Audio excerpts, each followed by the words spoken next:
Dalam banyak kesempatan seringkali saya mengatakan sebagai seorang trader lebih banyak waktu yang kita habiskan untuk menunggu. Apa aja yang saya lakukan selama fase wait and see, indikator apa yang saya lihat. Melalui video ini saya akan memberikan satu indikator yang saya gunakan dalam fase wait and see. Tetap di sini.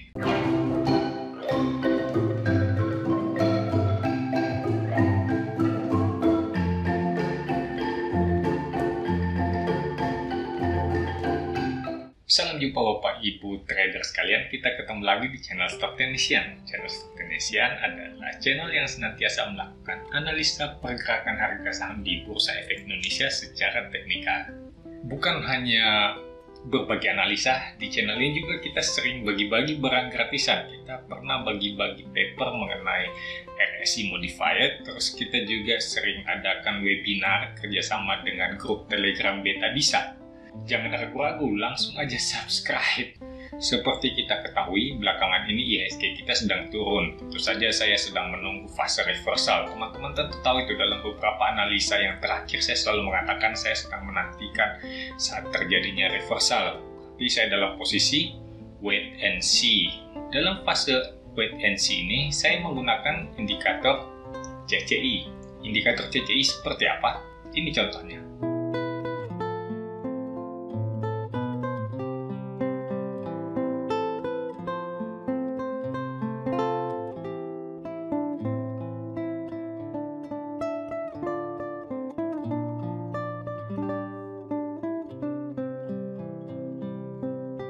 Seperti pernah saya katakan, saya menggunakan indikator CCI pada saat menembus angka 100 ataupun menembus angka minus 100 dari bawah ke atas. Itu adalah sinyal buy. Demikian juga pada saat CCI menembus dari atas ke bawah angka 100 ataupun angka minus 100, itu adalah sinyal sell untuk saya. CCI sendiri dibagi dalam 3 fase ya. Teman-teman bisa mengatakan fase di atas 100 itu sebagai fase overbought, sedangkan fase di bawah minus 100 adalah fase oversold. Nah, kalau di tengahnya kita sebutnya wilayah netral, itu bisa sebagai tempat kita untuk wait and see. Kita belum ada kesempatan atau belum bisa mendapatkan sinyal di area tengah-tengah tersebut. Ada lagi cara menggunakan CCI, yaitu dengan melihat terjadinya divergen. Apa itu divergen? Divergen adalah perbedaan kondisi antara indikator dengan harga. Misalnya di indikator terjadi higher low, sedangkan pada harga terjadi lower low, maka kita lihat ada perbedaan. Caranya cukup mudah dengan menggunakan trend line. Pertama kita menentukan dulu indikatornya. Di indikator kita lihat ada higher low, artinya low di sebelah kiri harus lebih rendah daripada low yang di sebelah kanan, sehingga kita bisa menggambar garis lebih rendah di kiri, kemudian di kanannya lebih tinggi, seperti pada gambar berikut.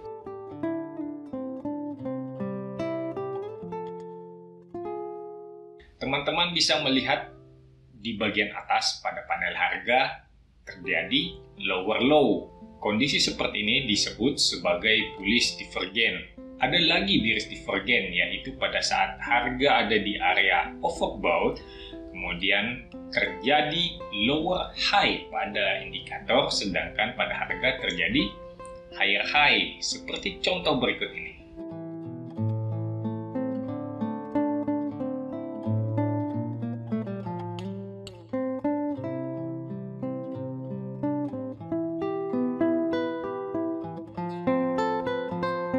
Pada waktu saya menggunakan chart Nexus, saya jarang mencari-cari divergen. Teman-teman tentu bisa membayangkan ya, kalau berapa banyak chart yang harus saya lihat, kemudian saya harus garis satu demi satu di indikator, kemudian di harga juga saya harus garis-garis. Saya rasa itu kurang efisien, tidak banyak yang bisa saya periksa sepanjang malam. Lalu kemudian saya pindah pakai AMI broker, indikatornya tetap saya bawa yang lama, saya pakainya tetap CCI. Saya bisa membuat sendiri AFL-nya untuk mendeteksi kalau terjadi divergen. Teman tentu saya tahu, sampai sekarang pun di TradingView saya tetap menggunakan CCI. Apakah divergen ini hanya terjadi pada CCI? Tentu saja tidak. Teman-teman mau pakai indikator apapun boleh. indikator yang penting bersifat osilator dan sifatnya leading. Terutama sih kalau ada zona oversold dan overbought, itu lebih membantu.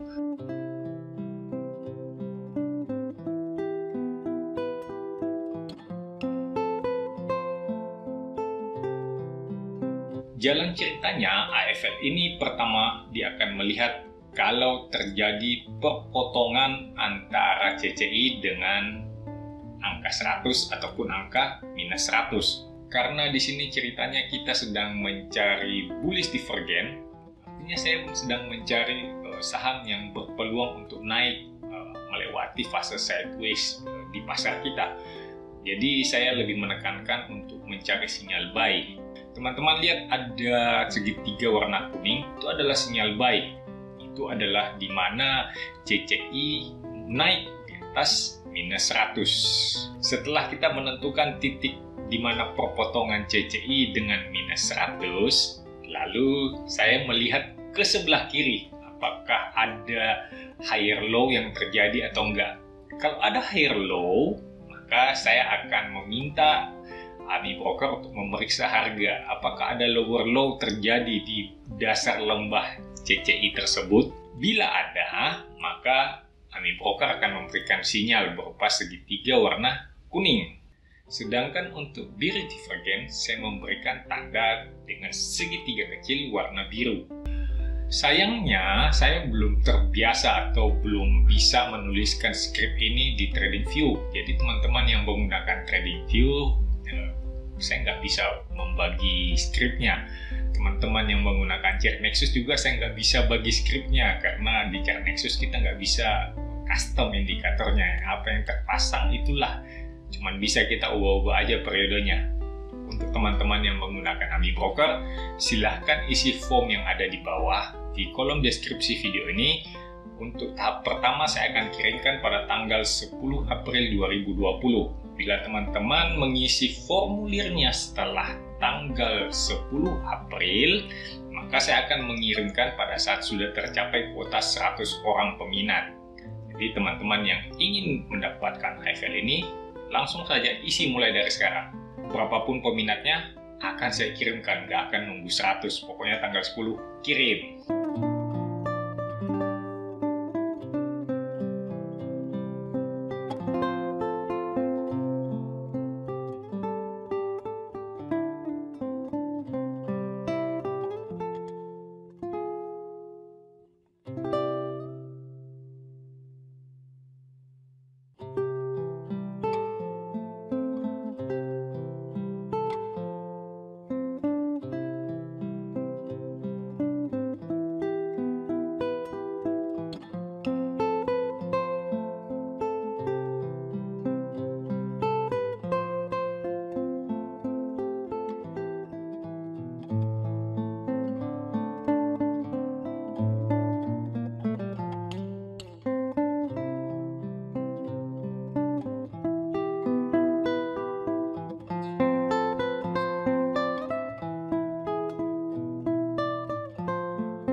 Apakah sinyal yang dihasilkan oleh AFL ini akurat? Nah, saya mesti tekankan, sinyalnya itu akurat, tetapi tidak selalu benar.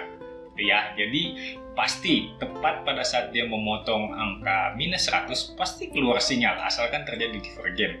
Tetapi apakah itu bisa menghasilkan? Tentu teman-teman tahu, tidak ada indikator yang sempurna. Teman-teman harus tetap menggunakan sense sebagai seorang trader untuk mengamankan resiko yang kemungkinan muncul. Kalau saya sih biasanya menunggu setelah terjadi sinyal di AMI Broker saya kan menunggu setelah dia menembus resisten, barulah saya mulai membeli. Itu artinya konfirmasi sinyalnya beneran.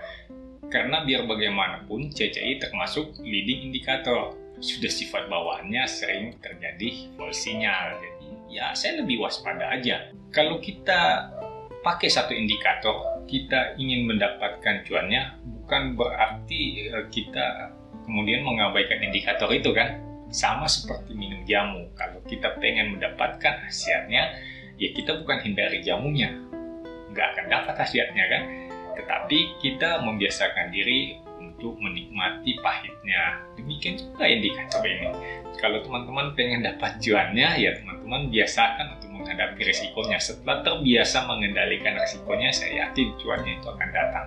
AFL ini saya bagikan secara gratis. Teman-teman boleh memperbanyaknya, boleh di-share ke teman-teman yang lain. Dan teman-teman juga boleh mengubahnya, asal jangan diakuin sebagai hasil karya teman-teman aja. Teman-teman kalau udah modifikasi bolehlah diakuin sebagai hasil kerja teman-teman semuanya. Tapi ingat ya, AFL ini kita bagikan secara gratis. Sebaiknya digunakan untuk keperluan pembelajaran. Kalau teman-teman ada ide untuk nambah otak-atik sedikit, itu saya lebih senang. Jangan hanya dipakai mentah-mentah aja begitu, terus teman-teman nggak berkembang gitu. Itu sama sekali bukan menjadi tujuan kita di channel ini.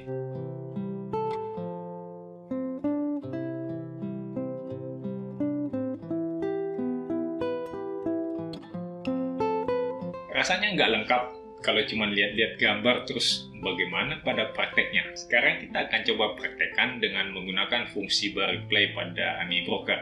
AMI Brokernya udah saya pasangin dengan CCI. Periode saya adalah periode 50. Kalau teman-teman nanti membutuhkan atau perlu melakukan penyesuaian, silahkan di chart teman-teman itu bisa diubah kok. Digeser-geser, nanti bisa disesuaikan periode pilih 20 atau 14. Untuk contoh yang pertama, kita akan lihat saham Bumi. Di tanggal 2 Februari 2009 kita punya sinyal. Di saat itu CCI terdeteksi melewati angka minus 100 dan ada divergen. Di sini low, di sini ada higher low. Jadi ada terdapat divergen. Teman-teman bisa periksa lagi di harga. Di sini adalah low, kemudian kita lihat di sini. Nah, di sini kita lihat ada lower low. Jadi kita bilang ya memang ada divergen. Ini AFL-nya udah kelihatan ya, udah oke. Jadi teman-teman bisa pakai ini untuk menemukan divergen pada CCI. Oke, di sini kita udah dapat sinyal beli. Yang kita lakukan adalah menentukan di mana support dan resisten. Misalnya di sini kita punya resisten, kemudian di bawahnya kita tentu saja mengatakan ini adalah area support. Kok bisa di sini area supportnya? Ini area supportnya karena sering terjadi transaksi, jadi bisa kita anggap itu adalah salah satu support yang paling dekat. Kita ganti dengan warna hijau ya. Oke, kita lihat candle selanjutnya. Pada saat candle sedang berjalan seperti ini, kita hanya wait and see. Begitu dia mencapai resistance seperti ini, disinilah kita harus mengambil keputusan kita entry atau enggak. Misalnya saja kita entry, kita beli di harga ini. Sekarang ini ada harganya berapa nih? Closing harga di 664,36. Jadi ini waktu belum stock split ya. Harganya makanya udah ngaco. Maksudnya udah ada pecahannya karena udah disesuaikan. Kalau kita belinya di sekitar 660, artinya kita punya stop loss itu kira-kira ada di 18 poin ya, atau 20 poin lah. Berarti kita punya stop loss ada di 640. Bila dia turun di bawah 640, kita stop loss. Kita lanjutkan, kita lihat CCI terus bergerak naik. Dari kita punya AFL juga kelihatannya masih oke, masih bergerak naik terus. Ya kita tinggal ikuti aja dia naik. Selama belum tersentuh kita punya stop loss, ya kenapa kita mesti keluar gitu kan? Nanti kita akan dapat sinyal keluar, entah itu ada keluar sinyal di CCI ataupun kita kena trailing stop. Nah, selama itu belum terjadi, ya biarkan saja dia naik. Ini adalah salah satu contoh pada saat kita mendapat saham yang sedang bergerak sideways. Tentu saja hal seperti ini akan menyenangkan karena kita tinggal duduk diam, harga sahamnya tuh akan naik terus. Saya kira ini sampai di sini dulu. Kalau kita lihat ini ada 15% turunnya, ya sudahlah, ini kita cut loss di sini, ya kan? Kita stop loss karena kita punya trailing stop, ya sudah. Kita jualan di sini. Teman-teman bisa dapat tadi dari sekitar 660-an sampai di anggaplah 900, itu sekitar 50%. Nggak banyak lah, lumayan dikit-dikit mah. Terkejut. Memang saham Bumi di tahun 2008-2009 itu masih terkenal ya, punya nama yang cukup bagus. Bahkan di tahun-tahun sebelumnya kalau mau menghijaukan IHSG ya cukup lihat harga saham grup Bakri, asalkan mereka hijau, IHSG biasanya ikutan hijau. Sekarang kita akan lihat contoh yang kedua. saya pilihkan dari saham yang cukup besar, saham yang sampai sekarang juga masih terkenal, yaitu saham Elever. UN-nya kan udah dihapus ya, kemarin keluar keputusan, jadi tinggal Elever. Kita lihat sama-sama. Tanggal 4 Mei 2009, saya pakai CCI 50, teman-teman bisa menyesuaikan periode CCI-nya sendiri. Kalau saya kan udah terbiasa pakai CCI 50. Kalau CCI di 14 atau 20 mungkin agak sering keluar sinyalnya. Nah, teman-teman yang suka trading, ya silahkan pakai yang periode lebih pendek. Kita coba lihat setelah sinyal buy yang ada di Unilever, kita buat, tentu saja kita tentukan di mana support dan di mana resistennya. Di sini kita lihat ya. Ini adalah support untuk Unilever. Teman-teman bisa lihat, ini bisa kita katakan dalam fase sideways. Benar ya, teman-teman lihat kan ini sideways, dia nggak jalan kemana-mana. Sedangkan untuk resistennya juga teman-teman bisa lihat, ini adalah resisten paling dekat untuk Unilever. Nah, seperti ini kira-kira resistennya warna merah, supportnya warna hijau. Kita coba lihat pada saat Unilever menembus resisten warna merah, di situ kita beli. Langsung pasang stop loss di minus 3%. Kita lihat apa yang terjadi.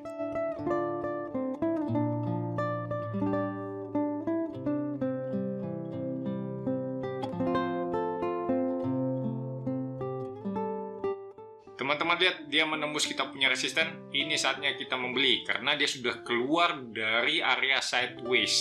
Ya, ini dia udah keluar dari area sideways. Saatnya kita membeli. Kayaknya di sini kena kita punya stop loss ya. Coba kita cek dulu. Ini harganya ada di angka 8.000. Kalau 3%-nya itu berarti ada di 80 kali 4, 240. Nah, 250 lah. Berarti kalau dia ada di 8.000 kurangnya 250, 7.750. Oh, belum ya. Kita ada di 7.850. Oke lah, kita masih hold di sini.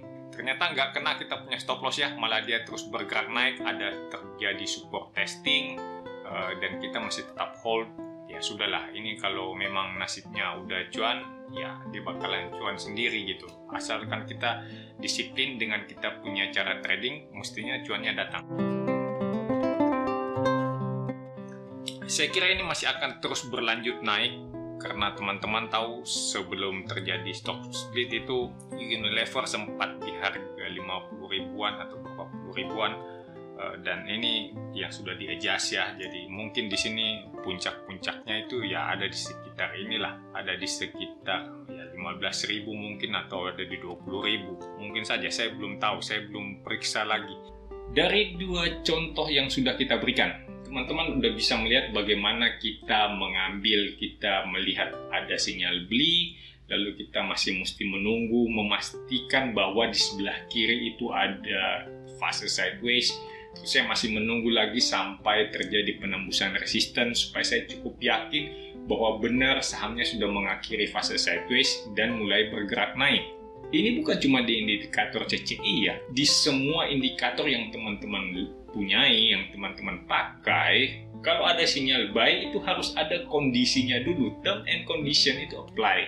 Jadi lihat-lihat dulu, bener nggak, diperiksa lagi di kiri, di mana supportnya, di mana resistennya, bener nggak ada tanda pembalikan arah, jangan-jangan ya false sinyal juga. Berikutnya saya kasih contoh lagi, contoh nomor 3.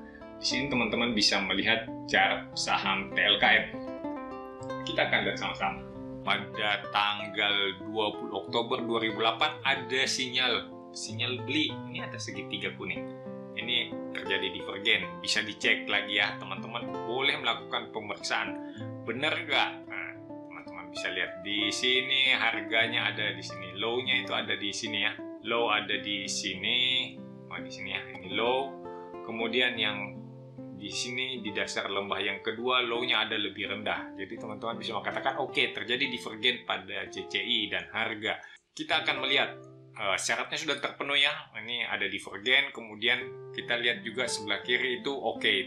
Ternyata memang sideways. Kita punya support ada di sekitar sini. Ini kelihatannya cukup bagus jadi support ya. Sesuaikan saja. Ya, teman-teman bisa lihat ini ada support dan ini adalah resisten. teman-teman bisa lihat ya, ini resisten dan memang kelihatannya TLKM bergerak sideways. Kita akan membeli pada saat TLKM bergerak menembus kita punya resisten. Teman-teman bisa lihat di sini ya, dia naik menembus kita punya resisten, kemudian dia turun lebih dalam lagi, langsung kena kita punya stop loss. Di hari kedua aja, ini hari pertama dia coba, walaupun nggak sempat tutup di atas resisten, tetap aja ini kita hitung udahlah, ini kalau kita kecelakaan, kita lagi nonton OLT kemudian lihat dia bergerak naik seperti ini, wah ini tembus resisten, kita beli, ternyata besoknya udah langsung turun, pasti kena kita punya stop loss. Nggak mungkin nggak, kalau udah seperti ini pasti kena nih candle besar seperti ini. Dan ini adalah bentuk kegagalan. Makanya teman-teman, tidak ada indikator yang bisa secara sempurna mengatakan bahwa harga akan bergerak naik dan kamu dijamin cuan. Di contoh chart TLKM, teman-teman bisa melihat bagaimana indikator divergen di CCI ini memberikan hasil yang sangat buruk. Kita terpaksa cut loss. Dengan demikian, saya cuma mau mengatakan bahwa setiap indikator seperti itu, tidak ada indikator yang sempurna. Kalau ada yang mengatakan bahwa indikatornya bisa memberikan cuan terus-menerus tanpa mengalami cut loss, nah teman-teman mesti waspada. Karena biasanya itu ada yang nggak beres. Entah indikatornya yang diakalin atau teman-teman yang diakalin. Pokoknya setiap indikator itu hanya memberikan indikasi, tidak ada yang bisa meramal masa depan. Jadi tetap harus ada cut loss, karena kita main dengan probabilitas. Yang namanya indikator itu hanyalah berdasarkan data statistik. Ya ada benar, ada salah. Tidak akan pernah ada hasil yang 100% sempurna. Saya rasa itu aja yang bisa saya ceritakan mengenai indikator CCI ini. Nanti teman-teman kalau ada pertanyaan silahkan tuliskan di kolom komentar. Saya mau ingatkan teman-teman semuanya tetap tinggal di rumah. Ini udah ada tugas, saya udah kasih AFL-nya, teman-teman tinggal utak-atik, dioperate aja setiap hari sampai ketemu sinyal yang lebih bagus. Saya rasa itu lebih bermanfaat daripada teman-teman berpikiran untuk kelayapan dalam situasi yang sedang tidak bagus seperti ini. Tetap sehat, meskipun Anda sehat, Anda bisa menjadi carrier bagi orang lain. Makanya tetap tinggal di rumah. Salam cuan untuk kita semua.